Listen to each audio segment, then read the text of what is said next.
Hello friends, welcome to the success Kendra. Friends, आज इस video में हम लोग 67th बीपीएससी पीटी 2021 के लिए एडुटेरिया का जो नया प्रैक्टिस बुक आया हुआ है फ्रेंड्स, उसका आज हम लोग प्रैक्टिस सेट नंबर 2 कवर करेंगे।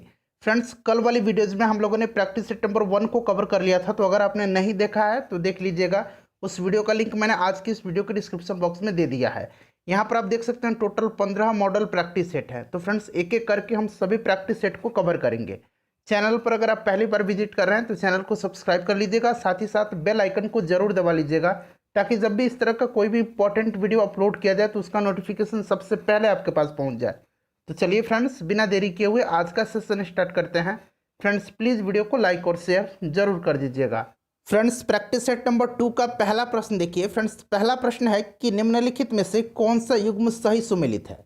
देखिए फ्रेंड्स, इससे पहले हम लोगों ने प्रैक्टिस सेट नंबर 1 को कवर किया हुआ है, तो अगर आपने नहीं देखा है तो इस सेट को लगाने के बाद आप प्रैक्टिस सेट नंबर 1 को जरूर देख लीजिएगा। लिंक उसका आपको आज की इस वीडियो के डिस्क्रिप्शन में मिल जाएगा। तो ध्यान दीजिएगा, इसमें से जो सही सुमेलित है वो हो जाएगा ऑप्शन नंबर ए। देखिए, अल हिलाल का प्रकाशन जो है ये मौलाना अबुल कलाम आज़ाद जी के द्वारा किया गया था। उसके बाद एनी बेसेंट का जो अखबार था वो कॉमनवेल्थ था। यहाँ पर देखिए कॉमनवेल्थ लिखा गया है। अली बंधु कॉमरेड का प्रकाशन मौलाना मोहम्मद अली के द्वारा किया गया था। तो देखिए यहाँ पर कॉमरेड हो जाएगा और महात्मा गांधी का यंग इंडिया और हरिजन हो जाएगा। ठीक है, ध्यान रखेंगे। तो इस तरह से ऑप्शन नंबर ए जो है ये सही सुमेलित दिया गया है। नेक्स्ट क्वेश्चन देखिएगा, इंडिया डिवाइडेड नामक पुस्तक किसकी रचना है। तो इंडिया डिवाइडेड लिखा किसने है, तो डॉक्टर राजेंद्र प्रसाद ने लिखा है। उसके बाद देखिएगा कि तीसरा प्रश्न, भारतीय राष्ट्रीय कांग्रेस के लखनऊ अधिवेशन जो कि 1916 ईस्वी में हुआ था, इसकी अध्यक्षता निम्नलिखित में से किसने की थी। तो 1916 का जो लखनऊ अधिवेशन हुआ था कांग्रेस का, इसकी अध्यक्षता किया था अंबिका चरण मजुमदार ने। तो देखिए AC मजुमदार हो जाएगा। और इस अधिवेशन में कांग्रेस एवं मुस्लिम लीग तथा नरम दल एवं गरम दल के बीच एकता स्थापित हुई थी, ध्यान रखिएगा।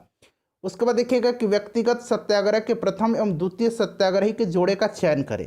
तो देखिए फ्रेंड्स, 17 अक्टूबर 1940 को, यहाँ मैं लिख दे रहा हूँ 17 अक्टूबर 1940 को जो है महात्मा गांधी ने पवनार में व्यक्तिगत सत्याग्रह आंदोलन शुरू किया। इस आंदोलन को दिल्ली चलो आंदोलन भी कहा गया है। और इसके जो प्रथम सत्याग्रही थे वो विनोबा भावे थे और दूसरे सत्याग्रही पंडित जवाहरलाल नेहरू थे। तो right answer option number B हो जाएगा। नेक्स्ट क्वेश्चन देखिएगा कि स्थापना के 50 वर्ष पूरे होने पर भारतीय राष्ट्रीय कांग्रेस का इतिहास लिखने वाले आधिकारिक इतिहासकार कौन थे। देखिए फ्रेंड्स, इससे पहले हम लोगों ने जो एडुटेरिया का ऑफलाइन टेस्ट सीरीज चलाया जा रहा है उनको हमने कवर किया हुआ है। मैंने प्लेलिस्ट बना दिया है, आप देख लीजिएगा। साथ ही साथ जो घटना चक्र पूर्वावलोकन की जो नई पुस्तक आई हुई है, जिसमें कि प्रीवियस ईयर में पूछे गए बीपीएससी के सभी प्रश्न दिए गए हैं, उनको हमने सब्जेक्ट वाइज कवर किया हुआ है। सभी सब्जेक्ट को हमने अलग अलग वीडियो में कवर किया हुआ है। सभी का लिंक आपको डिस्क्रिप्शन बॉक्स में मिल जाएगा, आप लोग देख लीजिएगा। या फिर आप सर्च कर लीजिए 67th बीपीएससी घटना चक्र 2021 सक्सेस केंद्र।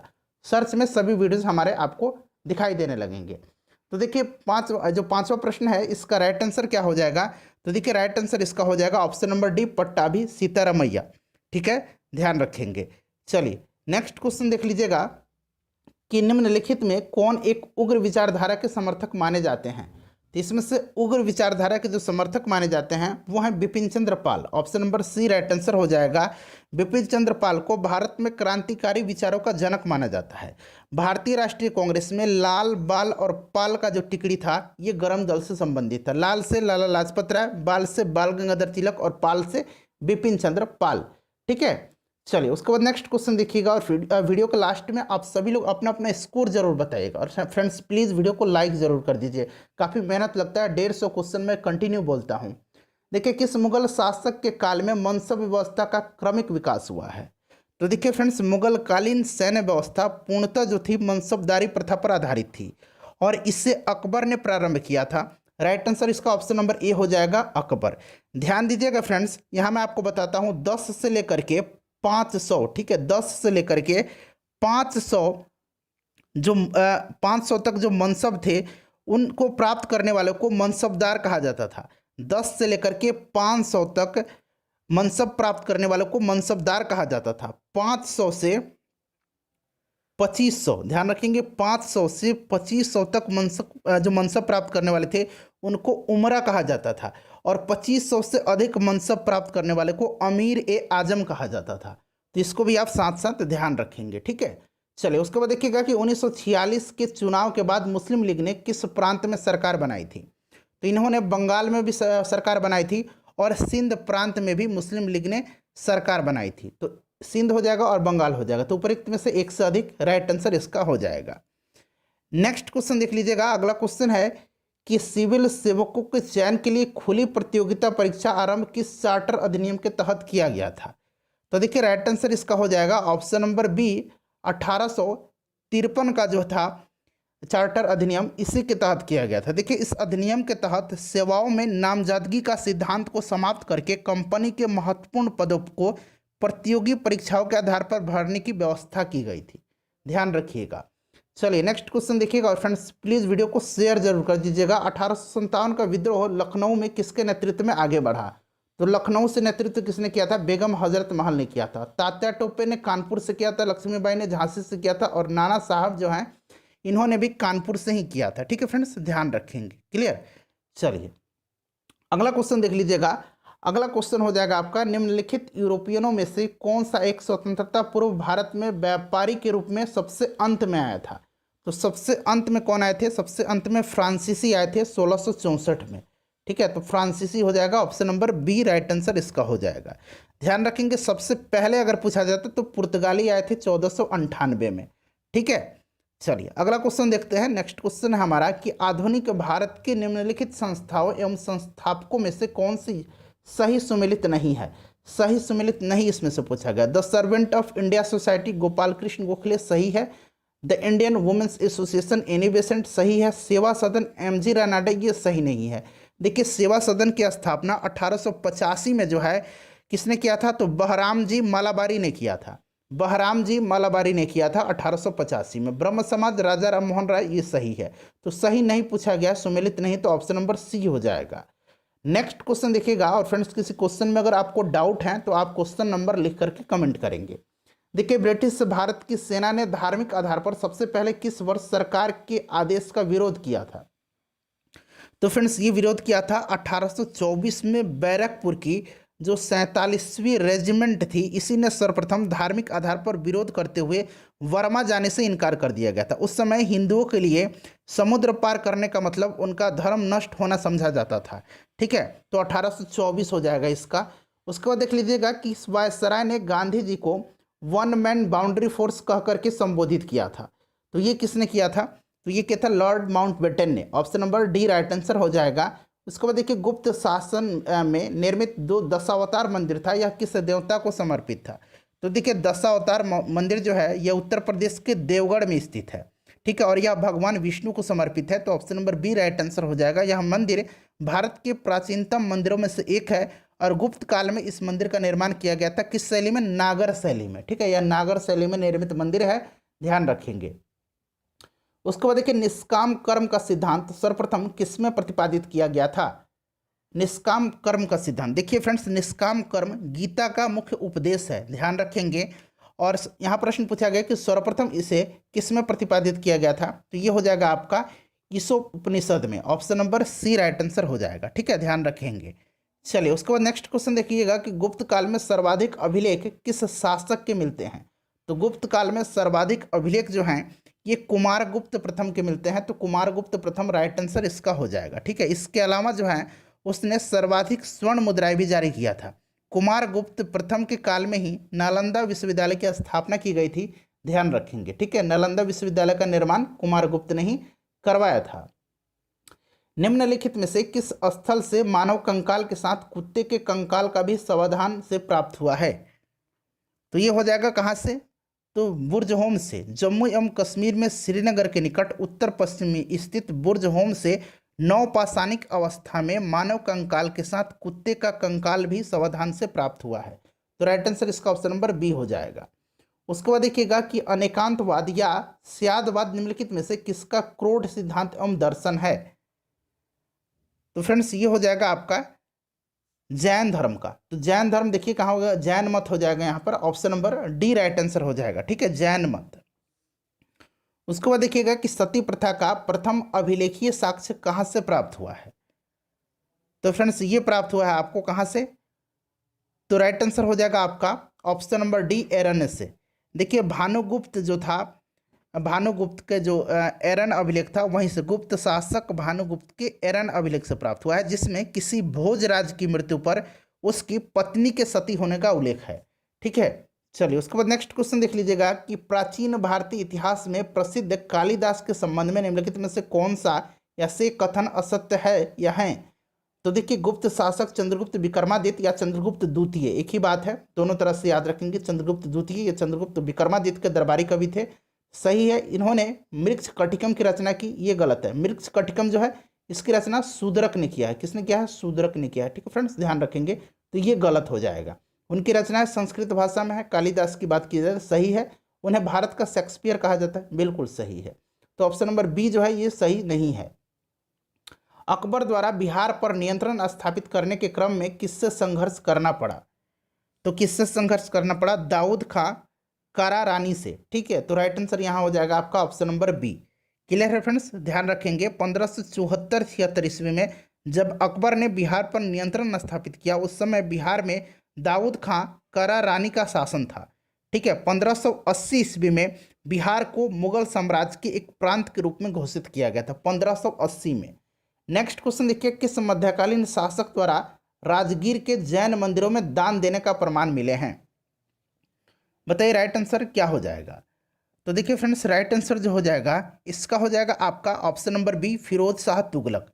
ठीक है, फिरोज शाह तुगलक जो था राजगीर के जैन मंदिरों के अभिलेखों में फिरोज तुगलक द्वारा उन्हें दान देने का उल्लेख है। ब्राह्मणों पर जजिया कर लागू करने वाला पहला मुसलमान शासक था फिरोज शाह तुगलक। ध्यान रखिएगा, इसने दीवाने बंदगान नामक दास विभाग, दीवाने खैरात नामक दान विभाग और दीवाने इस्तिहाक नामक पेंशन विभाग की स्थापना करवाई थी। नेक्स्ट क्वेश्चन देख लीजिएगा कि 1919 में दरभंगा महाराज के विरुद्ध किसानों को किसने संगठित कर आंदोलन का नेतृत्व किया था? ये प्रश्न बार बार पूछा जाता है। राइट आंसर स्वामी विद्यानंद हो जाएगा, option number C right answer इसका हो जाएगा, ध्यान रखेंगे। चलिए उसके बाद नेक्स्ट क्वेश्चन देखिएगा कि मौर्य काल में शिक्षा का सर्वाधिक प्रसिद्ध केंद्र था। तो मौर्य काल में शिक्षा का सर्वाधिक प्रसिद्ध केंद्र जो था ये तक्षशिला था। चाणक्य जो थे ये तक्षशिला के आचार्य थे, ध्यान रखिएगा। चंद्रगुप्त मौर्य ने भी यहीं से शिक्षा ग्रहण किया था। उसके बाद नेक्स्ट क्वेश्चन देखिएगा, प्रारंभिक मध्यकाल में बिहार का क्षेत्र किसके बीच संघर्ष का अखाड़ा बना रहा था? तो ये अखाड़ा बना रहा था बंगाल और दिल्ली। ठीक है, तो ऑप्शन नंबर इसका बी राइट आंसर हो जाएगा। उसके बाद अगला प्रश्न देखिएगा कि यूरोपीय कंपनियों द्वारा बिहार से प्राप्त किया जाता था। तो यूरोपीय कंपनियों द्वारा बिहार से सोरा, नील, सूती वस्त्र, अनाज, अफीम ये सभी प्राप्त किए जाते थे। ठीक है, इसीलिए जो है इन्हीं वस्तुओं की उपलब्धता के कारण जो है पटना उत्तर भारत का महत्वपूर्ण व्यापारिक केंद्र भी था। तो उपरोक्त में से एक से अधिक राइट आंसर इसका हो जाएगा। उसके बाद देखिएगा कि बिहार में कैदियों द्वारा नंगी हड़ताल किस आंदोलन के दौरान की गई थी? तो नंगी हड़ताल जो है ये छपरा में किया गया था। छपरा जेल में कैदियों ने 1930 ईस्वी में जो है स्वदेशी के प्रचार और विदेशी वस्त्र थे उनके बहिष्कार के लिए नंगी हड़ताल छपरा में किया गया था। किसके समय में, किस आंदोलन के दौरान? तो ये हो जाएगा आपका सविनय अवज्ञा आंदोलन के दौरान 1930 में। ठीक है, चलिए अगला क्वेश्चन देखते हैं कि निम्नलिखित में से किसके सुझाव पर बिहार में गोलघर का निर्माण हुआ था? तो देखिए बिहार में गोलघर का निर्माण जो हुआ था ये जॉन शोर के सुझाव पर हुआ था। Option number A right answer हो जाएगा। ठीक है फ्रेंड्स, चलिए उसके बाद अगर हम बात करते हैं तो 1784 में ठीक है 1784 में पटना में गोलघर का निर्माण शुरू हुआ और 1786 जो था इसमें यह गोलघर बन करके तैयार हुआ था पूर्ण रूप से। ठीक है, उसके बाद देखिएगा कि पटना में भवानी मंदिर क्रांतिकारी संस्था की स्थापना किसने की थी? तो किसने किया था? तो भवानी मंदिर क्रांतिकारी संस्था की स्थापना भूपेंद्र नाथ दत्त ने किया था। भूपेंद्र नाथ दत्त राइट आंसर इसका हो जाएगा। चलिए नेक्स्ट क्वेश्चन देख लीजिएगा कि मध्यकालीन भारतीय इतिहास में तबला को प्रचलित करने का श्रेय किसे दिया जाता है? तो देखिए फ्रेंड्स राइट आंसर जो हो जाएगा, देखिए तबला और सितार के आविष्कारक अमीर खुसरो को माना जाता है। इनका मूल नाम क्या था अमीर खुसरो का? तो मोहम्मद हसन था। ठीक है फ्रेंड्स, ध्यान रखेंगे ये किसके शिष्य थे? तो शेख निजामुद्दीन औलिया की ये शिष्य थे। ठीक है, और बलबन से लेकर के ये मोहम्मद बिन तुगलक तक के दिल्ली सल्तनतों के दरबार में रहे थे। नेक्स्ट क्वेश्चन देखिएगा, और इनको और क्या किस नाम से जाना जाता है? तो तूतिए हिंद के नाम से जाना जाता है। उन्हें कव्वाली एवं उर्दू साहित्य का पिता कहा जाता है। ठीक है, चलिए नेक्स्ट क्वेश्चन देख लीजिएगा अगला क्वेश्चन है कि वर्नाक्यूलर प्रेस एक्ट के संबंध में कौन सा कथन सही नहीं है। तो देखिए फ्रेंड्स, सबसे पहले आप वर्नाक्यूलर प्रेस एक्ट के बारे में जान लीजिए। देखिए वर्नाक्यूलर प्रेस एक्ट 1878 में लॉर्ड लिटन ने देसी भाषाओं के पत्रों पर प्रतिबंध लगाने के उद्देश्य से लागू किया गया था। ठीक है, इसने लागू किया गया था। तो देखिए यहाँ पर यह एक 1878 में लॉर्ड लिटन के समय लाया गया था, सही है। इस अधिनियम को मुंह बंद करने वाला अधिनियम कहा जाता है, ये भी सही है। अमृत बाजार पत्रिका रातों रात बांग्ला से हिंदी भाषा में परिवर्तित हो गई। बांग्ला से ये हिंदी में नहीं अंग्रेजी भाषा में परिवर्तित हो गई। ठीक है, तो ये गलत दिया गया है, तो ऑप्शन नंबर इसका सी राइट आंसर हो जाएगा। और लॉर्ड रिपन ने 1882 में इस अधिनियम को निरस्त किया था, रद्द किया था, ये सही दिया गया है। ठीक है, चलिए उसके बाद नेक्स्ट क्वेश्चन देखिएगा कि चित्तौड़गढ़ का कीर्ति स्तंभ किस शासक के शासनकाल में निर्मित हुआ था। विजय स्तंभ जो है चित्तौड़ का, ये राणा कुंभा के समय में 1448 में, ठीक है, 1448 में राणा कुंभा के समय में यह निर्मित हुआ था। Option number A right answer इसका हो जाएगा। देखिए प्रतीकात्मक मुद्रा का यानी कि प्रतीक मुद्रा का चलन किस मध्यकालीन शासन ने आरंभ किया था। तो फ्रेंड्स ये किया था मोहम्मद बिन तुगलक ने। ऑप्शन नंबर सी हो जाएगा राइट आंसर। उसके बाद देखिए 12 मासा किसकी रचना है। 12 मासा किसकी रचना है, तो यह है किसके, मलिक मोहम्मद जायसी की। ठीक है, पद्मावत भी इन्हीं की रचना है, ध्यान रखेंगे। उसके बाद देख लीजिएगा 36 नंबर की निम्नलिखित में से किसका विरोध समाज सुधारक राजा राम मोहन राय ने नहीं किया था। तो राजा राम मोहन राय ने सती प्रथा का किया था विरोध, मूर्ति पूजा का भी विरोध किया था, बाल विवाह का भी विरोध किया था। इन्होंने पाश्चात्य शिक्षा का विरोध नहीं किया था। तो option number D right answer इसका हो जाएगा। ठीक है, राजा राम मोहन राय को भारत में पत्रकारिता का अग्रदूत कहा जाता है, भारतीय पुनर्जागरण का जनक भी इनको माना जाता है। उसके बाद देखिए निम्नलिखित में से किस आंदोलन के दौरान किसानों ने प्रभु एवं खुदा के नाम पर शपथ ली कि वे लगान नहीं देंगे। तो देखिए 1928 में जो बारदोली सत्याग्रह हुआ था, इसी में किसानों ने प्रभु एवं खुदा के नाम पर लगान नहीं देने की शपथ ली। इसके बाद गीता कुरान का भी पाठ शुरू हुआ। वल्लभ भाई पटेल को इस आंदोलन के दौरान सरदार की उपाधि दी गई थी, ध्यान रखिएगा। और बारदोली सत्याग्रह 1928 में हुआ था। ठीक है, तो ऑप्शन नंबर ए हो जाएगा इसका करेक्ट आंसर। उसके बाद देखिए निम्नलिखित में से किस आंदोलन का आह्वान महात्मा गांधी ने नहीं किया था। तो देखिए फ्रेंड्स राइट आंसर जो हो जाएगा इसका ऑप्शन नंबर ई हो जाएगा। ठीक है, उपरोक्त में से कोई नहीं, क्योंकि महात्मा गांधी ने इनमें से सभी आंदोलनों का आह्वान किया था। अहमदाबाद मिल मजदूर आंदोलन 1918 में, रॉलेट एक्ट 1919 में, असहयोग आंदोलन 1920 में और सविनय आंदोलन 1930 में। तो राइट आंसर ऑप्शन नंबर इसका ई हो जाएगा। उसके बाद देखिएगा कि 9 युवकों द्वारा 18 वर्ष की आयु पर मताधिकार का पहली बार प्रयोग किस आम चुनाव में किया गया था।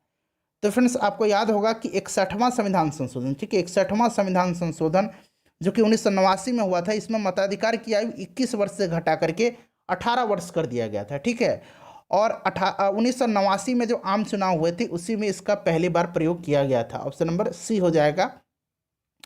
भारतीय संविधान के अनुच्छेद 1 की असत्य व्याख्या को चुनिए। असत्य व्याख्या को आपको इसमें से चुन करके बताना है। तो देखिए राइट आंसर इसका ऑप्शन नंबर सी हो जाएगा। राज्य और संघ दोनों की संप्रभुता बनी रहेगी, ये असत्य दिया गया। भारत और इंडिया नाम को स्वीकार किया गया, सही है। राज्यों का संघ कहा गया, सही है। और राज्यों के संघ के अंतर्गत राज्यों के क्षेत्र, संघ क्षेत्र और अर्जित राज्य क्षेत्र शामिल होंगे, ये सही दिया गया है। ठीक है, तो ऑप्शन नंबर इसका सी राइट आंसर हो जाएगा। राष्ट्रीय मतदाता दिवस निम्नलिखित में से किस तिथि को मनाया जाता है। तो ये प्रत्येक वर्ष जो है 25 जनवरी के दिन मनाया जाता है। क्यों? क्योंकि इसी दिन 25 जनवरी 1950 को निर्वाचन आयोग का गठन किया गया था। इस वर्ष का आपको थीम याद रखना है। वैसे थीम पर मैं आपको स्पेशल वीडियो बना करके दे दूंगा। ठीक है, making our voters empowered, vigilant, safe and informed. ठीक है, making our voters empowered, vigilant, safe and informed. ठीक है, ध्यान रखेंगे, ये थीम था इस वर्ष का। भारत के संविधान के स्रोत में निम्नलिखित में से कौन सा सुमेलित नहीं है। नहीं पूछा गया तो आपको स्पष्ट दिख रहा होगा, ये आयरलैंड से नीति निर्देशक लिया गया है। मौलिक कर्तव्य जो है ये रूस से लिया गया है। ठीक है, चलिए नेक्स्ट क्वेश्चन देख लीजिएगा कि भारत के किस मुख्य न्यायाधीश ने कुछ समय तक भारत के कार्यवाहक राष्ट्रपति के रूप में कार्य किया था। तो फ्रेंड्स ये किसने किया था, ये किया था न्यायमूर्ति एम हिदायतुल्लाह ने। Option number D right answer हो जाएगा। ये 20 जुलाई 1969 से, मैं लिख दे रहा हूँ 20 जुलाई 1969 से लेकर के 24 अगस्त 1969 तक ये भारत के कार्यवाहक राष्ट्रपति रहे थे। ठीक है, ध्यान रखिएगा। चलिए नेक्स्ट क्वेश्चन देख लीजिएगा कि भारत के राष्ट्रपति ने एकमात्र मामले में अपनी पॉकेट वीटो शक्ति का प्रयोग किया था, वह था, तो फ्रेंड्स वह था कौन सा। तो वर्ष 1946 में 1986 में, माफ़ करेंगे, वर्ष 1986 में तत्कालीन राष्ट्रपति ज्ञानी जैल सिंह ने जेबी पॉकेट वीटो का प्रयोग भारतीय डाक संशोधन विधेयक के संदर्भ में किया था। तो ये हो जाएगा भारतीय डाक संशोधन विधेयक, भारत डाक संशोधन विधेयक। ठीक है, चलिए उसके बाद देखिएगा कि भारत के राष्ट्रपति द्वारा वित्त आयोग का गठन किया जाता है प्रत्येक 5 वर्ष पर। तो 5वें वर्ष वित्त आयोग है किसमें, तो आर्टिकल 280 में है। ठीक है फ्रेंड्स, उसके बाद अगर हम बात करते हैं तो वित्त आयोग में एक अध्यक्ष होता है और 4 अन्य सदस्य होते हैं। टोटल 5 सदस्य होते हैं, एक अध्यक्ष और 4 अन्य सदस्य होते हैं। वहीं अगर राज्य वित्त आयोग की बात करते हैं तो ये आर्टिकल 243(1) में है। ठीक है, चलिए, और इसका गठन राज्यपाल करता है। राष्ट्रीय विकास परिषद का गठन निम्नलिखित में से कब किया गया था? राष्ट्रीय विकास परिषद का गठन 1952 में किया गया था। ठीक है फ्रेंड्स, 6 अगस्त 1952 को, 6 अगस्त 1952 को। तो option number B right answer हो जाएगा। इसका अध्यक्ष भारत के प्रधानमंत्री होता है। ठीक है, चलो उसके बाद देखिएगा राष्ट्रीय मानवाधिकार आयोग का अध्यक्ष किसे बनाया जाता है? अच्छा, वर्तमान में राष्ट्रीय मानवाधिकार आयोग के अध्यक्ष कौन है? तो ए.के. मिश्रा हैं, यानी कि अरुण कुमार मिश्रा हैं, ध्यान रखेंगे। राइट आंसर इसका ऑप्शन नंबर ए हो जाएगा। ठीक है, सुप्रीम कोर्ट की किसी भी सेवानिवृत्त मुख्य न्यायाधीश या फिर न्यायाधीश को जो है राष्ट्रीय मानवाधिकार आयोग का अध्यक्ष बनाया जाता है। उसके बाद नेक्स्ट क्वेश्चन देख लीजिएगा। अगला क्वेश्चन है कि प्रस्तावना में उल्लिखित शब्द न्याय में निम्नलिखित में से किस न्याय की बात नहीं की गई है? तो फ्रेंड्स, इसमें किस न्याय की बात नहीं की गई है? तो इसमें धार्मिक न्याय की बात नहीं की गई है। ठीक है, बाकी जो है प्रस्तावना में सामाजिक, आर्थिक एवं राजनीतिक न्याय का वर्णन है। ठीक है, धार्मिक न्याय का वर्णन नहीं किया गया है। उसके बाद देखिए, केंद्र एवं राज्य के बीच वित्तीय विवादों के निपटारे हेतु मुख्य एजेंसी कौन सी है? तो ये हो जाएगा आपका सर्वोच्च न्यायालय। ऑप्शन नंबर ई राइट आंसर इसका हो जाएगा। उसके बाद देखिए, स्वायत्त शासन की इकाइयों के रूप में ग्राम पंचायतों के गठन का प्रावधान संविधान के किस अनुच्छेद में है? बहुत ही आसान क्वेश्चन है, अनुच्छेद 40 में है। ठीक है फ्रेंड्स, राज्य के नीति निर्देशक सिद्धांत के अंतर्गत ये आता है। भारत के महान न्यायवादी के संबंध में कौन सा कथन गलत है? अच्छा, वर्तमान में भारत के जो अटॉर्नी जनरल है, महान न्यायवादी हैं, ये कौन है? के वेणुगोपाल हैं। ठीक है फ्रेंड्स, ध्यान रखेंगे। और आपको पता होगा कि अनुच्छेद 76 के तहत जो है राष्ट्रपति इसको नियुक्त करते हैं। उच्चतम न्यायालय के न्यायाधीश होने की योग्यता होनी चाहिए, सही है। भारत सरकार का प्रथम विधि अधिकारी होते हैं, बिल्कुल सही है। उसके बाद संसद की कार्रवाई में भाग लेने और वोट देने का अधिकार है। भाग तो लेते हैं लेकिन इनको वोट देने का अधिकार नहीं है। तो पूछा गया है गलत कौन सा है, कथन गलत। तो ये आपका ऑप्शन नंबर इसका जो है कौन सा हो जाएगा? डी हो जाएगा। ठीक है, चलिए नेक्स्ट क्वेश्चन देखिएगा कि निम्नलिखित में से कौन से अधिकार गैर नागरिकों को भी प्राप्त हैं? तो गैर नागरिकों को इनमें से कौन से अधिकार प्राप्त हैं? तो उपरोक्त में से जितने भी अधिकार दिए गए हैं ये सभी गैर नागरिकों को भी प्राप्त है। ठीक है, तो देखिए, ये विधि के समक्ष समानता, अपराधों के लिए दोष सिद्धि के संबंध में संरक्षण, जो कि आर्टिकल यहाँ पर लिखा गया है कि ये किस किस अनुच्छेद में है, ध्यान रखेंगे इनको। प्राण एवं दैहिक स्वतंत्रता का जो है ये किस में है? धार्मिक कार्यों के प्रबंधन की स्वतंत्रता, ये आर्टिकल 26 में है। तो सभी हो जाएंगे। ठीक है, उपरोक्त में से एक से अधिक। निम्नलिखित में व्यापक मुद्रा, जिसे सुलभ मुद्रा भी कहा जाता है, की माप किसके द्वारा की जाती है? तो फ्रेंड्स, ये की जाती है M3 के द्वारा। Option number C right answer हो जाएगा। निम्नलिखित में से साख मुद्रा में किसे शामिल किया जाता है? तो साख मुद्रा में जो है फ्रेंड्स प्रतिज्ञा पत्र, चेक, विनिमय पत्र और बैंक ड्राफ्ट सभी को शामिल किया जाता है। तो उपरोक्त में से एक से अधिक राइट आंसर इसका हो जाएगा। उसके बाद देखिए, पूंजीगत व्यय के लिए राज्यों को वित्तीय सहायता की योजना के तहत केंद्र सरकार द्वारा राज्यों को मिलने वाला ऋण है। तो ये हो जाएगा 50 वर्ष के लिए ब्याज मुक्त ऋण। ठीक है, 50 वर्ष के लिए ब्याज मुक्त ऋण। नेक्स्ट क्वेश्चन देखिएगा कि भारतीय रिजर्व बैंक के बारे में निम्न में से कौन सा कथन सत्य नहीं है? तो देखिए, इसका गठन आरबीआई अधिनियम 1934 के तहत किया गया था 1 अप्रैल 1935 को 5 करोड़ की अधिकृत पूंजी से, ये सही दिया गया है। उसके बाद देखिए कि प्रथम गवर्नर जो थे सर ओस्बर्न स्मिथ थे, ये सही है। आरबीआई की स्थापना मुंबई में हुई थी, ये गलत है, कोलकाता में हुई थी। 1 जनवरी 1949 को आरबीआई का राष्ट्रीयकरण हुआ था, सही है। तो गलत पूछा गया है, कौन सा सही नहीं है? तो देखिए, इसका स्थापना मुंबई में हुई थी। तो केवल 3 जो होगा इसका करेक्ट आंसर हो जाएगा। ठीक है, ऑप्शन नंबर डी जो है इसका राइट आंसर हो जाएगा। ठीक है, चलो उसके बाद देख लीजिएगा कि अंतर्राष्ट्रीय श्रम संगठन के अनुसार भारत में वर्ष 2020 में बेरोजगारी दर 3 दशकों में उच्चतम हो गई। यह दर कितनी है? तो यह दर जो है यह कितनी है फ्रेंड्स? 7.11%। 7.11%।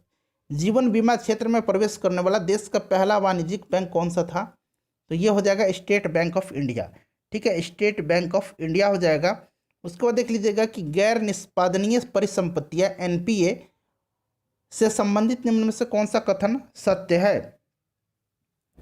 तो देखिए इसमें से राइट आंसर जो हो जाएगा वो आपका हो जाएगा ऑप्शन नंबर ए। 1 और 2 दोनों जो है सत्य कथन दिया गया है, आप दोनों कथनों को पढ़ लीजिएगा, ठीक है। चलो उसके बाद देखिएगा कि आवासन एवं शहरी विकास मंत्रालय की अमृत योजना कितनी आबादी वाले शहर को आच्छादित करती है। बताइए राइट आंसर इसका क्या हो जाएगा। तो देखिए राइट आंसर इसका हो जाएगा 1 लाख से अधिक, ठीक है, 1 लाख से अधिक इसका करेक्ट आंसर हो जाएगा। देखिए फ्रेंड्स ये योजना जो है जून 2015 में यह योजना प्रधानमंत्री नरेंद्र मोदी के द्वारा शुरू किया गया था, ठीक है। अमृत योजना के तहत 500 शहरों का चयन किया गया है, ध्यान रखेंगे। उसके बाद नेक्स्ट क्वेश्चन देखिएगा कि भारत निम्नलिखित में से किस खाद्य पदार्थ या फलों का शीर्ष उत्पादक देश है। तो भारत जो है दूध, दाल, अदरक, केला, उसके बाद अमरूद, पपीता और आम, इन सब के उत्पादन में प्रथम स्थान पर है। तो 1 से अधिक इसका राइट आंसर हो जाएगा, ठीक है। चलिए उसके बाद नेक्स्ट क्वेश्चन देख लीजिएगा। और चावल, गेहूं और सब्जियों के उत्पादन में दूसरे स्थान पर है। नेक्स्ट क्वेश्चन देखिए, शेयर बाजार में प्रयुक्त शब्द मार्केट कैपिटलाइजेशन एम कैप का तात्पर्य क्या है। तो फ्रेंड्स इसका तात्पर्य क्या है बताइए। तो देखिए इसका तात्पर्य जो है वो हो जाएगा कंपनी के सभी शेयरों के सकल बाजार मूल्य से। ऑप्शन नंबर बी इसका राइट आंसर हो जाएगा। नेक्स्ट क्वेश्चन देख लीजिएगा कि परंपरागत कृषि विकास योजना को कब से शुरू किया गया। तो देखिए कृषि एवं किसान कल्याण मंत्रालय के द्वारा जो है परंपरागत कृषि विकास योजना की शुरुआत जो है यह किया गया था कब। तो यह किया गया था आपको 2015-16 में। तो देखिए 2015 इसका राइट आंसर हो जाएगा, ठीक है। चलिए और देखिए इस योजना के तहत जैविक खेती को क्लस्टर पद्धति और पीजीएस प्रमाणीकरण द्वारा प्रोत्साहित किया जाता है। उसके बाद देखिए जीएसटी जो है वस्तु एवं सेवा कर के संबंध में असत्य कथन को चिन्हित करे। तो देखिए सही कथन जो हो जाएगा इसमें से कौन सा हो जाएगा। अच्छा सबसे पहले तो आप मुझे यह बताइए कि जीएसटी भारत में लागू कब किया गया, किस वर्ष से लागू किया गया, ठीक है। चलिए इसमें से जो हो जाएगा ऑप्शन नंबर सी हो जाएगा। जीएसटी के अंतर्गत जो टैक्स का स्लैब है वो यहाँ पर देखिए 5, 12, 18 और 26 नहीं है, 5, 12, 18 और 28% की दर है, ठीक है। उसके बाद देखिए वर्ष 2020-21 में भारत का कृषि निर्यात 41.8 अरब डॉलर हो गया। इसमें 2019-20 की तुलना में कितनी जो है प्रतिशत की वृद्धि हुई है। तो फ्रेंड्स इसमें जो है वृद्धि हुई है 18% की, ठीक है। Option number A right answer हो जाएगा। उसके बाद देखिए मानक मध्याह्न रेखा 82.5 डिग्री एवं कर्क रेखा जो है 23.5 डिग्री आपस में कहाँ प्रतिच्छेद करती है, यानी कि कहाँ काटती है। तो फ्रेंड्स ये जो है छत्तीसगढ़ राज्य के सूरजपुर जिले में, ठीक है, छत्तीसगढ़ हो जाएगा। देखिए फ्रेंड्स अगर हम इसमें से बात करें तो मानक मध्याह्न रेखा जो है ये भारत के 5 राज्यों से होकर गुजरती है। ये 5 राज्य हैं उत्तर प्रदेश, मध्य प्रदेश, छत्तीसगढ़, उड़ीसा एवं आंध्र प्रदेश। वहीं कर्क रेखा जो है भारत के 8 राज्यों से होकर के गुजरती है।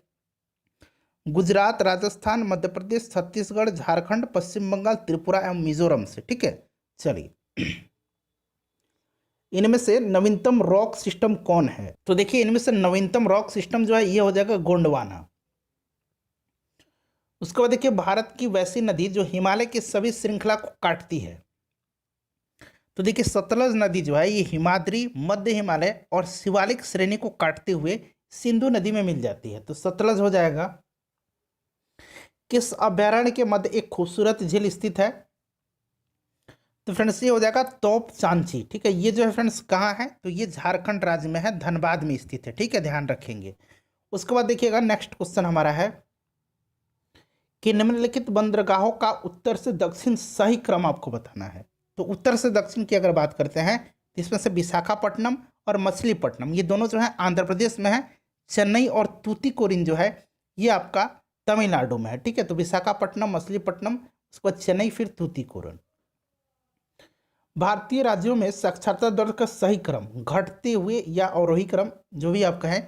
तो देखिए सबसे ज़्यादा जो है ये आपका केरल में है, फिर मिजोरम हो जाएगा, फिर त्रिपुरा हो जाएगा, फिर गोवा हो जाएगा, ठीक है। पूर्णिया और मुजफ्फरपुर को कौन सा नेशनल हाईवे जोड़ता है। तो ये जोड़ता है NH57, ठीक है, ध्यान रखेंगे NH57। NH 102 जो है ये छपरा और मुजफ्फरपुर को जोड़ता है। NH85 जो है यह छपरा और गोपालगंज को, और NH33 जो है यह अरवल, भागलपुर एवं फरक्का को जोड़ता है। मकर रेखा इनमें से होकर के नहीं गुजरती है। तो मकर रेखा जो है फ्रेंड्स ये बोलीविया से होकर के नहीं गुजरती है। ठीक है, बोलीविया जो है दक्षिण अमेरिका में मकर रेखा के उत्तर में स्थित है।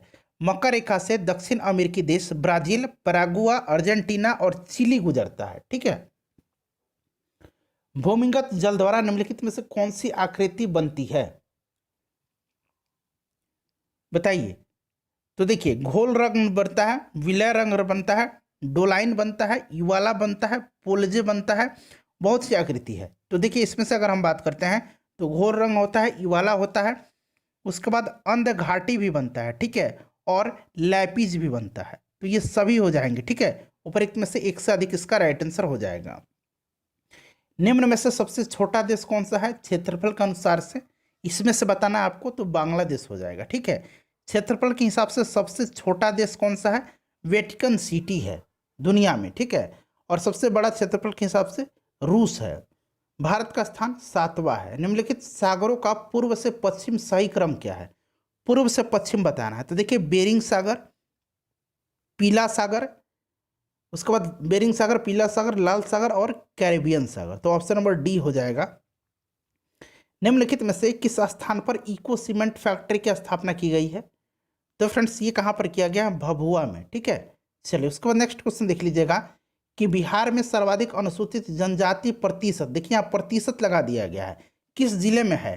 तो देखिए, अनुसूचित जनजाति प्रतिशत और सिर्फ अनुसूचित जनजाति संख्या भी पूछे तो दोनों पश्चिम चंपारण हो जाएगा। ठीक है, उसके बाद अनुसूचित यहाँ जनजाति दिएगा, अनुसूचित जाति अगर पूछा जाता तो ये गया में हो जाता। ठीक है, अनुसूचित जाति संख्या गया में ज़्यादा है और प्रतिशत भी गया में ही ज़्यादा है, दोनों तरह से ध्यान रखेंगे। बिहार में सर्वाधिक ग्रामीण प्रतिशत में जनसंख्या किस जिले में है, देखिए ग्रामीण प्रतिशत पूछा गया है। वैसे तो बिहार में सर्वाधिक ग्रामीण जनसंख्या वाला जो जिला है वो पूर्वी चंपारण है। ठीक है, प्रतिशत पूछा गया है तो ये समस्तीपुर हो जाएगा। देखिए, गंडक एवं कोसी नदी के मध्य में स्थित है, तो सही आंसर इसका कमला और बागमती हो जाएगा। ठीक है, option number C right answer हो जाएगा। उसके बाद देखिएगा कि जैव विविधता हेतु चौथा वन प्लेनेट सम्मेलन 11 जनवरी 2021 को किस देश के द्वारा आयोजित किया गया, तो फ्रेंड्स ये किया गया फ्रांस के द्वारा। ठीक है, इसका थीम क्या था, तो थीम था यहाँ पर मैं लिख देता हूँ, लेट्स एक्ट टुगेदर। ठीक है, ACT, लेट्स एक्ट टुगेदर, मैं बोल देता हूँ स्पेस कम है, let's act together for nature. ठीक है, चलिए नेक्स्ट क्वेश्चन देख लीजिएगा कि पर्यावरण, वन एवं जलवायु परिवर्तन मंत्रालय द्वारा जारी states of leopards in India, चीता की संख्या की बात की जा रही है, अंग्रेजी में यहाँ लियोपार्ड्स लिखा गया है। 2018 की रिपोर्ट के अनुसार 2014-18 की अवधि में तेंदुओं की संख्या में कितने प्रतिशत की वृद्धि हुई है, तो फ्रेंड्स ये हुई है 62.5% की। सबसे ज़्यादा तेंदुआ कहाँ है, मध्य प्रदेश में है, उसके बाद दूसरे स्थान पर कर्नाटक है, तीसरे स्थान पर महाराष्ट्र है। ये पहले भी मैंने आपको बताया है। नेताजी सुभाष चंद्र बोस आपदा प्रबंधन पुरस्कार 2021 व्यक्तिगत श्रेणी में किसे प्रदान किया गया, संस्थागत श्रेणी और व्यक्तिगत श्रेणी दोनों याद रखना है। तो व्यक्तिगत श्रेणी में डॉक्टर राजेंद्र कुमार भंडारी को चुना गया है, तो राजेंद्र कुमार भंडारी हो जाएगा। और संस्थागत श्रेणी अगर पूछा जाता तो ये हो जाता सीड्स फाउंडेशन, यहाँ मैं लिख देता हूँ, इसका फुल फॉर्म क्या होता है, इसका फुल फॉर्म होता है sustainable environment and ecological development society, ये दिल्ली का है, ध्यान रखेंगे। ठीक है, चलिए संस्थागत श्रेणी में इसको दिया गया और व्यक्तिगत श्रेणी में राजेंद्र कुमार भंडारी को। 1 अप्रैल 2021 को 17वीं बिम्स्टेक मंत्री स्तरीय बैठक की मेजबानी किस देश ने की, तो ये किया था किसने, श्रीलंका ने। आपको याद भी होगा भारतीय कृषि और ग्रामीण विकास बैंक यानी नाबार्ड के अध्यक्ष कौन है, नाबार्ड की स्थापना कब हुई थी, 12 जुलाई 1982 को। गोविंदा राजालू चिंताला वर्तमान में इसके प्रेसिडेंट हैं, अध्यक्ष हैं, ध्यान रखेंगे। नाबार्ड का हेडक्वार्टर मुंबई में है। अक्षय ऊर्जा यानी कि नवीकरणीय ऊर्जा के उत्पादन में भारत का विश्व में कौन सा स्थान है, तो भारत का विश्व में जो है 5वां स्थान है, ध्यान रखिएगा। उसके बाद देखिए मिस इंडिया 2020 किसे चुना गया, तो ये चुना गया मानसा वाराणसी को, ये तेलंगाना की रहने वाली हैं, ध्यान रखिएगा। Option number A right answer हो जाएगा। उसके बाद देखिए वित्तीय वर्ष 2021-22 के तहत बिहार के बजट में शिक्षा के लिए कितनी राशि खर्च करने का प्रावधान किया गया, सबसे ज़्यादा जो है बिहार बजट में इस वर्ष शिक्षा पर खर्च किया गया है। बिहार बजट का आकार कितना था, तो ध्यान रखेंगे कितना था फ्रेंड्स, 2,18,302.70 करोड़, यहाँ मैं लिख दे रहा हूँ 2,18,302.70 करोड़। ठीक है, से नॉर्मली याद रखें कि 2.18 लाख करोड़। ठीक है, सबसे ज़्यादा शिक्षा पर खर्च किया गया है कितना, तो ये हो जाएगा 38,035.93 करोड़ रुपये, यहाँ 93 बना लीजिएगा। ठीक है, तो ये ऑप्शन नंबर बी इसका राइट आंसर हो जाएगा। उसके बाद नेक्स्ट क्वेश्चन देख लीजिएगा कि केन बेतवा लिंक परियोजना हेतु हाल ही में किन दो राज्यों के बीच समझौता हुआ है। तो ये राज्य हैं उत्तर प्रदेश और Madhya Pradesh. Option number C right answer इसका हो जाएगा। केन बेतवा लिंक परियोजना हेतु 22 मार्च 2021 को उत्तर प्रदेश, मध्य प्रदेश और केंद्रीय जल शक्ति मंत्रालय के द्वारा सहमति प्रदान की गई है। देखिए, कैच द रेन अभियान भारत के किस मंत्रालय के द्वारा शुरू किया गया है, तो देखिए वर्षा के पानी को संरक्षित करने के उद्देश्य से विश्व जल दिवस 22 मार्च को जो मनाया जाता है विश्व जल दिवस, इसी अवसर पर प्रधानमंत्री नरेंद्र मोदी के द्वारा जल शक्ति अभियान कैच द रेन की शुरुआत की गई। ठीक है, राइट आंसर इसका हो जाएगा जल शक्ति मंत्रालय के द्वारा। अच्छा, जल शक्ति मंत्री वर्तमान में कौन है, जरा उनका आप नाम मुझे कमेंट करके बताइएगा। ठीक है, चलिए, ई परिवहन सेवा शुरू करने वाला देश का पहला राज्य कौन बन गया है, तो फ्रेंड्स ये बन गया है हिमाचल प्रदेश। ठीक है, ऑप्शन नंबर इसका सी राइट आंसर हो जाएगा, हिमाचल प्रदेश। उसके बाद पूछा गया है नेक्स्ट क्वेश्चन में कि 30वां व्यास सम्मान 2020 से किससे सम्मानित किया गया है, तो ये किया गया है प्रोफेसर शरद पगारे को। ठीक है, शरद पगारे हो जाएगा।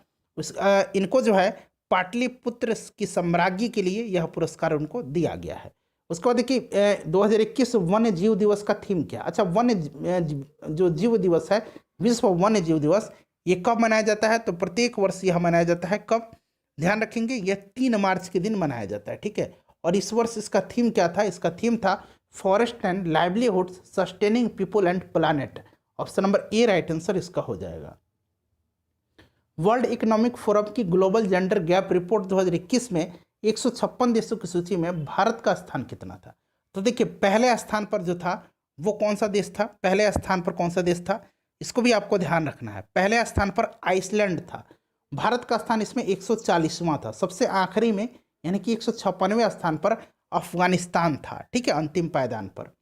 नेक्स्ट क्वेश्चन देखिए, राइडिंग फ्री माई ओलंपिक जर्नी पुस्तक किसके द्वारा लिखी गई है, तो फ्रेंड्स ये जो पुस्तक है ये लिखी गई है इम्तियाज़ अनीस के द्वारा। इम्तियाज़ अनीस जो थे यह एक घुड़सवारी थे, घुड़सवार से संबंधित हैं, घुड़सवारी ये करते थे, और इन्होंने अनीस जो हैं इम्तियाज़ अनीस, इन्होंने ओलंपिक में घुड़सवारी की खेल में भारत का प्रतिनिधित्व करने वाले ये दूसरे भारतीय हैं। टोक्यो पैरा ओलंपिक 2020 में कुल कितने खेल शामिल थे, पैरा ओलंपिक की बात की जा रही है, तो टोटल इसमें 22 खेल शामिल थे। वहीं ओलंपिक पूछा जाता टोक्यो ओलंपिक में तो टोटल 33 खेल शामिल थे।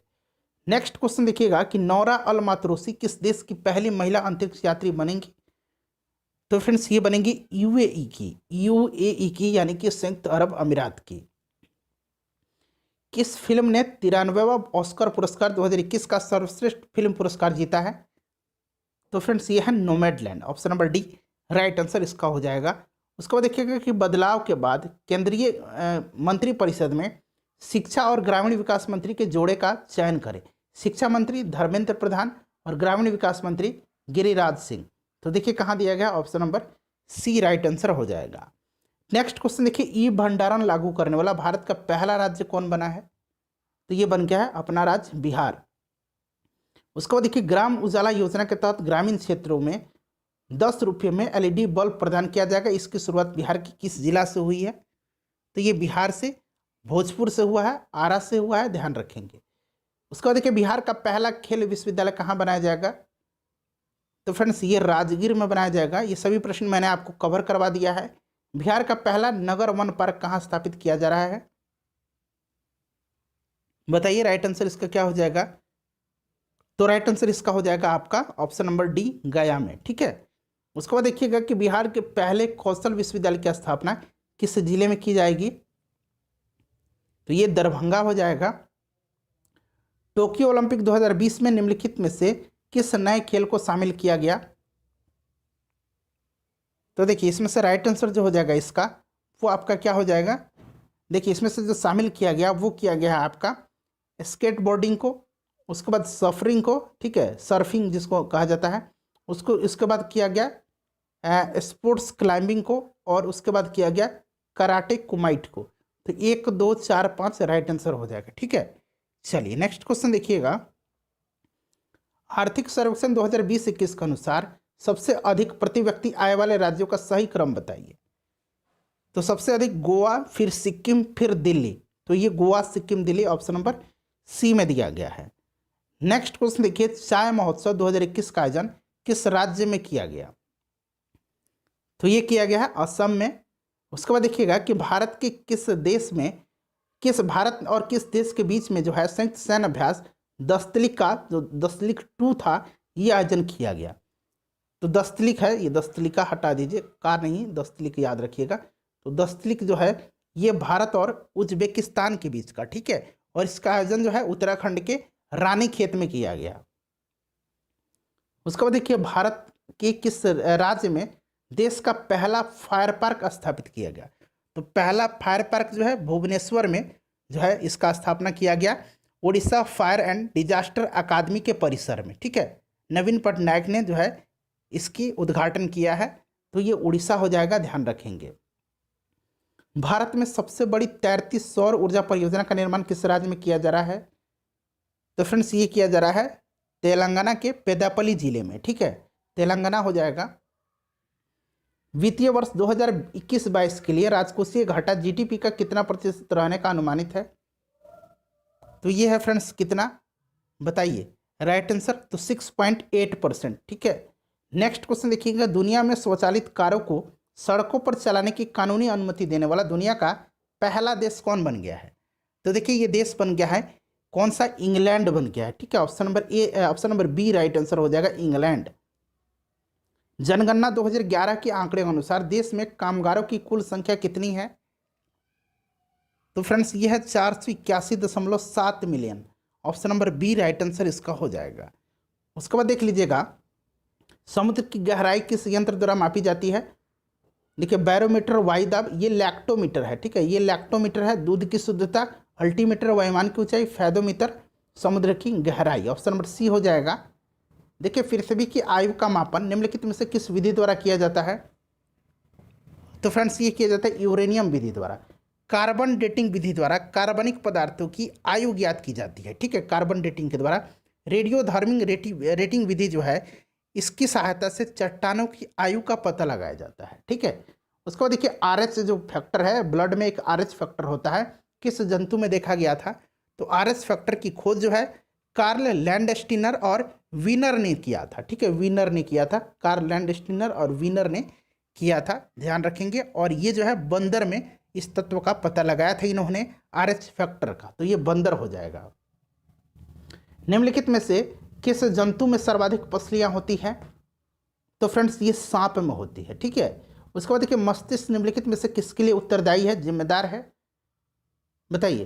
तो मस्तिष्क जो है ये जिम्मेदार है आपके सोचने के लिए, हृदय गति नियंत्रण के लिए, शरीर का जो बैलेंस है संतुलन के लिए, और सूंघने के लिए। तो उपरोक्त में से एक से अधिक राइट आंसर इसका हो जाएगा। उसके बाद अगला क्वेश्चन देख लीजिएगा। अगला क्वेश्चन है कि कशेरुक रज्जु में से कितनी जोड़ियां तंत्रिका निकलती हैं? बताइए। तो फ्रेंड्स ये निकलती है कितना? तो 31 जोड़ी। ऑप्शन नंबर सी इसका राइट आंसर हो जाएगा, ठीक है। चलो उसके बाद नेक्स्ट क्वेश्चन देखिएगा 120 नंबर कि प्रतिवर्ती क्रियाओं का नियंत्रण केंद्र कहाँ पर है? प्रतिवर्ती क्रियाओं का नियंत्रण केंद्र, तो फ्रेंड्स ये है कहाँ पर? ये हो जाएगा आपका कशेरुक रज्जु में। ऑप्शन नंबर ए इसका राइट आंसर हो जाएगा। उसके बाद देखिएगा कि मानव शरीर के तापक्रम के संबंध में सही कथन चुनिए। तो देखिए मानव शरीर का जो तापमान है ये सभी मौसम में एक समान रहता है। तो किसी भी मौसम में शरीर के तापमान में कोई परिवर्तन नहीं होता है। रक्त में ऑक्सीजन की सांद्रता की कमी आने पर श्वास की दर, जो श्वास की गति जो है वो क्या होती है? तो सामान्य से ये बढ़ जाती है, ठीक है। ऑप्शन नंबर ए हो जाएगा। उसके बाद देखिए लंबाई का जो न्यूनतम इकाई निम्न में से कौन सा है? तो लंबाई का न्यूनतम इकाई जो है ये आपका हो जाएगा इसमें से फर्मीमीटर, ठीक है। 1 फर्मीमीटर बराबर 10⁻⁻15 मीटर होता है, ठीक है। चलिए उसके बाद नेक्स्ट क्वेश्चन देख लीजिएगा। अगला क्वेश्चन है कि शरीर का ऐसा कौन सा अंग जो हर समय काम करता है? तो हृदय जो है हमेशा वर्क करते रहता है, हमेशा धड़कते रहता है। जिस दिन यह काम करना बंद हो जाएगा हमारा काम तमाम हो जाएगा। तो ये हृदय हो जाएगा। उसके बाद नेक्स्ट क्वेश्चन देख लीजिएगा कि ये जो डायमेंशनल फार्मूला दिया गया है ये किसके बराबर है? तो देखिए राइट आंसर इसका हो जाएगा चाल। देखिए चाल के क्या होता है? मीटर पर सेकंड होता है। देखिए ये m0 हो जाएगा इसमें, ठीक है, क्योंकि इसमें किलोग्राम तो कहीं है नहीं, केजी। उसके बाद लंबाई है, लेंथ है एम मीटर, ये 1 हो जाएगा। और देखिए पर सेकंड है तो ये ऊपर जाएगा, तो टाइम जो है ये इनवर्स में हो जाएगा 1। समझ में आ गया, इस तरह से निकाला जाता है। तो ये हो जाएगा चाल का। उसके बाद देखिए श्वसन के दौरान वायु के गमन का सही क्रम क्या है। वायु के गमन का सही क्रम तो नासा मार्ग, फिर ट्रैकिया, फिर ब्रोंकाई और ब्रैकियोलस। ठीक है, तो ये हो जाएगा आपका ऑप्शन नंबर बी। उसके बाद देखिएगा कि निर्वात में गमन करने वाले तरंग है, तो निर्वात में गमन करता है कौन सा, विद्युत चुंबकीय तरंग, ऑप्शन नंबर सी हो जाएगा। उसके बाद देखिएगा निम्न में से कौन सा भौतिक परिवर्तन है, तो इसमें से भौतिक परिवर्तन देखिएगा बर्फ का पिघलना है। ठीक है, मोमबत्ती का जलना भौतिक परिवर्तन नहीं है, मोमबत्ती का पिघलना भौतिक परिवर्तन है। ठीक है, मोमबत्ती का जलना रासायनिक परिवर्तन है। ठीक है, बर्फ का पिघलना, पानी का जमना, ये सभी जो है भौतिक परिवर्तन है। निम्नलिखित में से किस एक के लिए केशिकत्व एकमात्र कारण नहीं है, तो राइट आंसर इसका हो जाएगा आपका ऑप्शन नंबर डी, पौधे की जड़ों से जल का इसके पूर्ण समूह की ओर बढ़ना। ठीक है, केशिकत्व के अतिरिक्त इसमें ससंजन तथा पर्ण समूह की क्रिया भी जरूरी होती है। उसके बाद देखिए निम्न में से कौन सा तत्व नहीं है, तो ये घटना चक्र में ऑलरेडी मैंने आपको कवर कराया हुआ था, प्रीवियस में पूछा गया प्रश्न है, ये गैस हो जाएगा। ठीक है, उसके बाद देखिएगा कि ठोस कार्बन डाइऑक्साइड को किस दाब पर संग्रहित किया जाता है। ठोस कार्बन डाइऑक्साइड को इनको किया जाता है उच्च दाब पर। ठीक है, उच्च दाब पर, option number A right answer हो जाएगा। उसके बाद देखिएगा कि कृषि में प्रयुक्त यूरिया में नाइट्रोजन की मात्रा निम्नलिखित में से कितनी होती है। नाइट्रोजन का फॉर्मूला क्या होता है, तो NH2 होता है, CO और फिर NH2 होता है, ध्यान रखेंगे। ठीक है, 46% होता है, ऑप्शन नंबर इसका सी राइट आंसर हो जाएगा। निम्नलिखित में से कौन सा एक वायु प्रदूषण का जैव सूचक है, तो वायु प्रदूषण का लाइकेन हो जाएगा, option number C right answer इसका हो जाएगा। उसके बाद देखिए दंत लवक, लवक निम्नलिखित में से कैल्शियम के किस यौगिक से बनता है। दंत लवक यानी कि इनेमल। ठीक है, इनेमल शरीर का सबसे कठोरतम भाग होता है और ये कैल्शियम फॉस्फेट का बना होता है, कैल्शियम फॉस्फेट हो जाएगा। उसके बाद नेक्स्ट क्वेश्चन देख लीजिएगा कि वाष्पीकरण के कारण शीतलता कैसी होती है, तो राइट आंसर इसका हो जाएगा द्रव के कण द्वारा ऊर्जा अवशोषित करने के कारण। ठीक है, ऑप्शन नंबर इसका बी जो होगा करेक्ट आंसर हो जाएगा। ठीक है, चलो उसके बाद देखिएगा कि किस वैज्ञानिक ने द्रवों के विभाज्यता का सिद्धांत सर्वप्रथम जो है प्रस्तुत किया था, तो ये जॉन डाल्टन ने किया था, option number A right answer हो जाएगा। उसके बाद देखिएगा कि निकट दृष्टि दोष में किस लेंस का उपयोग किया जाता है, तो निकट दृष्टि दोष में अवतल लेंस का। ठीक है, और दीर्घ दृष्टि दोष में उत्तल लेंस का प्रयोग किया जाता है। चलिए उसके बाद देखिएगा कि मैग्नीशियम क्लोराइड का रासायनिक सूत्र क्या है, तो MgCl2 है, MgCl2 हो जाएगा। देखिए यहाँ ऑप्शन नंबर सी में दिया गया है। उसके बाद देखिए सौर विकिरण निम्नलिखित में से किस रेंज में दिखता है, किस परास में दिखता है, तो ये दिखता है 400 से लेकर के 780 नैनोमीटर। ठीक है, तो 400 से लेकर के 780 nm हो जाएगा। त्वरित चालक का आविष्कार किसने किया था, इसका आंसर आप कमेंट करके बताइएगा। ठीक है, उसके बाद देखिए यहाँ से 141 से लेकर के फ्रेंड्स 150 तक में मैथ के क्वेश्चन है। इसका पूरा सॉल्यूशन सहित मैं आपको PDF प्रोवाइड करा दूंगा। चैनल हमारा जो है टेलीग्राम सक्सेस केंद्र के नाम से है, आप चैनल को सब्सक्राइब कर लीजिएगा। ठीक है, वहाँ आपको नोटिफिकेशन मिल जाएंगे। फ्रेंड्स प्लीज़ वीडियो को लाइक और शेयर जरूर कर दीजिएगा, अपना स्कोर कमेंट करके बता दीजिए।